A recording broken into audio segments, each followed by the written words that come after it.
galera, bem-vindos ao canal Matemática Milenar e hoje vim trazer para vocês o nosso último conteúdo relacionado a como avaliar uma questão, no caso, a nossa última aula. Desde já peço para que você se inscreva no nosso canal, ative o sininho, deixe seu like. Isso é de extrema importância para o feedback positivo no nosso canal, para que o YouTube possa assim divulgar o nosso canal para várias outras pessoas e ajudar muitas outras pessoas. Também peço para que você siga nossa página no Instagram. Vou deixar o link na descrição do vídeo. Então, vamos começar, né? Bom, desde já peço para que vocês já tenham assistido as outras aulas. Por quê? Porque é muito importante que vocês tenham assistido as outras aulas para compreender o tema da última aula. Porque tudo foi uma construção para chegar nessa aula, que é avaliando as questões do Enem. Nada mais, nada menos o que vamos falar é de como os nossos produtores de questões de Enem produzem elas e de como o Enem avalia o seu desempenho. Bom, qual o segredo das questões do Enem? A prova do Enem é composta por 180 questões fechadas. Nessas 180 questões, todo mundo sabe que são divididas em 4 provas, que é a ciências da linguagem, que é a linguagem e suas tecnologias, ciências humanas e suas tecnologias, ciências da natureza e suas tecnologias, e matemática e suas tecnologias. Bom, cada uma delas tem 45 questões. O Enem, o INEP no caso, quando vai formular as questões do Enem, ele utiliza, no caso, o BNI, o Banco Nacional de Itens, na elaboração da prova todos os anos. O Banco Nacional de Itens, ele seleciona, através de um edital, alguns professores das áreas de disciplinas relacionadas a essas ciências que eu citei.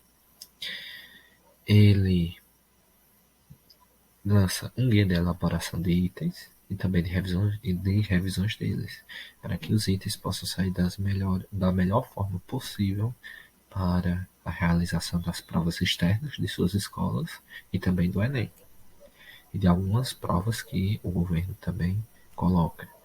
Bom, é interessante a gente ressaltar uma coisa antes de começar realmente a avaliar isso. Mas espero que vocês que não tenham acompanhado as nossas aulas desde o início vão para a primeira aula, que é relacionada a como avaliar uma questão. Como eu já disse, eu vou deixar no card a nossa playlist, que é muito melhor para vocês. No caso, é muito importante, como eu tinha dito, para que tenha aquela construção gradativa para chegar nessa aula. Bom, e como funciona a produção desses itens e como isso vai avaliar vocês? Eu resolvi dividir cada uma resposta em 2 formas. No caso, a primeira, que é a produção, e a segunda, os objetivos avaliativos. Beleza. Bom, na produção, eu resolvi, pegando com base o guia da revisão e produção de itens, divulgado pelo BNI, peguei os 4 tópicos mais importantes que eu analisei lá. O primeiro tópico é a matriz de referência.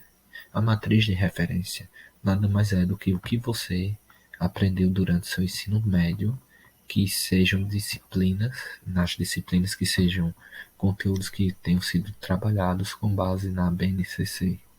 Para quem não sabe, a BNCC é a Base Nacional Comum Curricular, que orienta com que os professores trabalhem determinados conteúdos, para que assim a educação do país tenha um melhor desempenho. Bom, isso é bem simples. Se você tiver em dúvida do que estudar, vai lá na BNCC do Ensino Médio e pesquisa. É bem tranquilo. Mas quem já está acostumado com o Enem já sabe quais são normalmente os assuntos que mais caem todos os anos, então também recomendo ir por essa análise. A segunda é a competência e as habilidades. Gente, essa parte é bem interessante, porque a competência e as habilidades avaliam se o aluno está conseguindo estabelecer é, os objetivos que a questão pede. No caso que seria, tipo, aparece aquela questão de caráter mais interpretativo, o que ela vai querer que você avalie.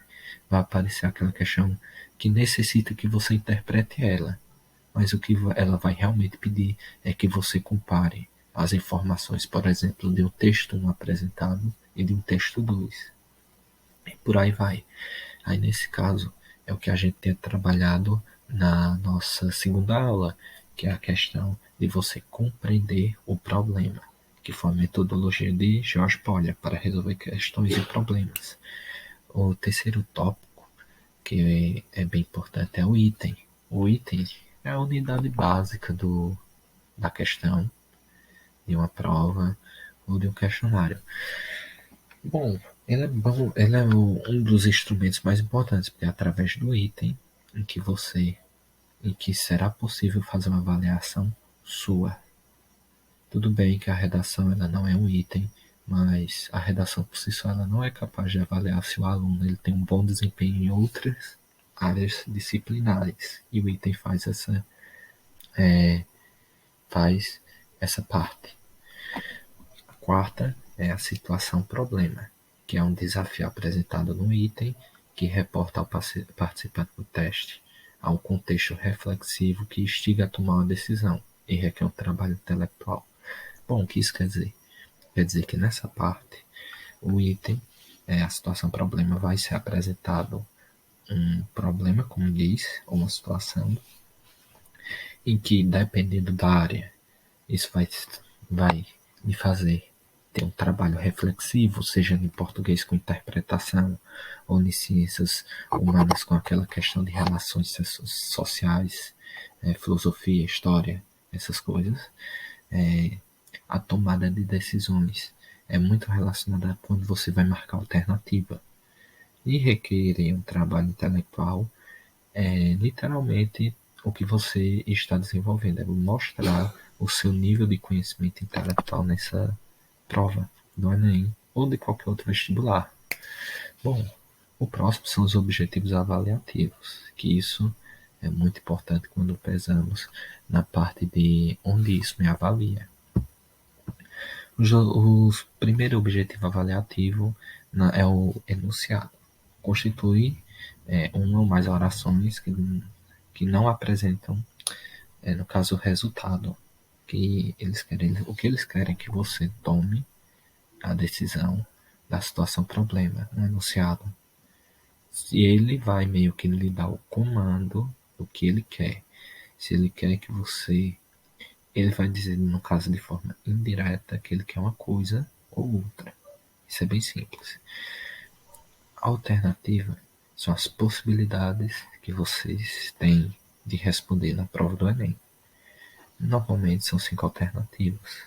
Algumas avaliações externas normalmente colocam 4. Mas essas 5 possibilidades são nada mais, nada menos para que fazer que você tenha menos chance de acerto. Beleza?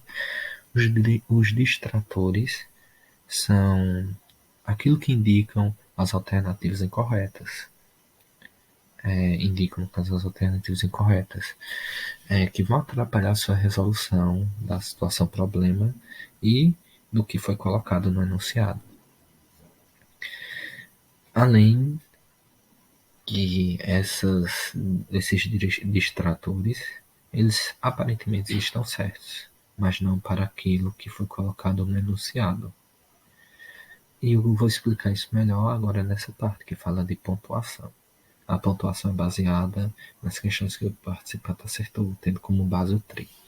Bom, o TRI ele mede 3 coisas. Primeiro, a questão do chute.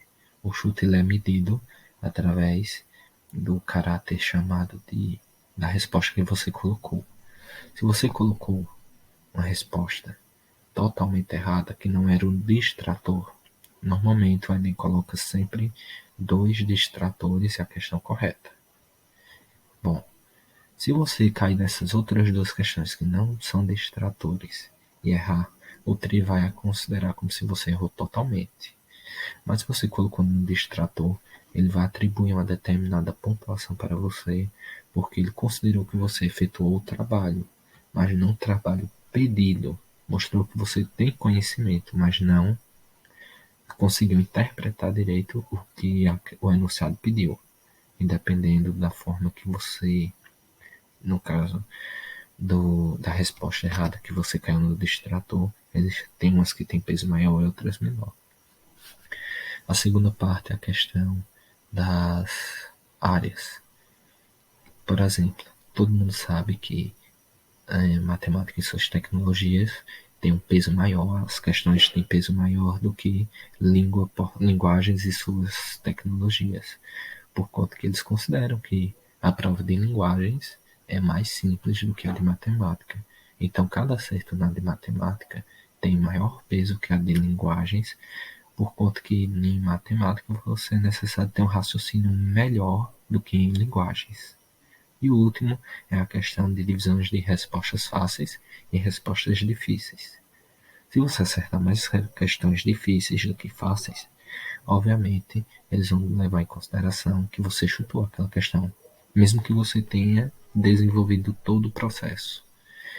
Para o Enem é sempre importante você responder primeiro as questões mais fáceis e deixar as difíceis por último por conta disso, por conta do TRI. E esse é o sistema básico que usamos para o Enem. Eu coloquei essa questão aqui para vocês. Eu não vou poder responder para o vídeo não ficar muito longo, mas a única dica que eu vou dar para vocês é usem as metodologias spoiler, que eu botei já aqui no nosso vídeo, porque isso vai ajudar vocês a avaliar melhor o que essa questão pede. E lembre-se de reavaliar se tudo que vocês fizeram está certo. Depois, outra dica que eu vou dar a vocês, que eu não deveria, mas eu vou dar, para dar uma ajudadazinha. Aí, nessa questão, para alguém que já entende um pouco do assunto, vai saber que existem dois distratores, existe o gabarito e existe as duas respostas erradas, totalmente, que é a letra A e a letra D. Elas são absolutamente erradas. Eu meio que já dei uma ajudazinha para vocês, mas segue em frente. Bom, hoje a aula foi um pouquinho mais longa, porque é um conteúdo mais delicado de ser trabalhado. Desde já peço para que vocês sigam nossa página no Instagram. Vou deixar, como eu disse, o link na nossa descrição do vídeo. Se inscreva no nosso canal, ative o sininho, deixe seu like, que é muito importante para que o nosso canal cresça. E também dá aquele feedback positivo para dizer que vocês estão gostando do nosso conteúdo. Comente também o que achou, isso é muito importante, porque isso daí vai instigar a gente a trabalhar coisas novas e diferentes para vocês, inclusive os assuntos que vocês têm mais dificuldade. É bem interessante isso.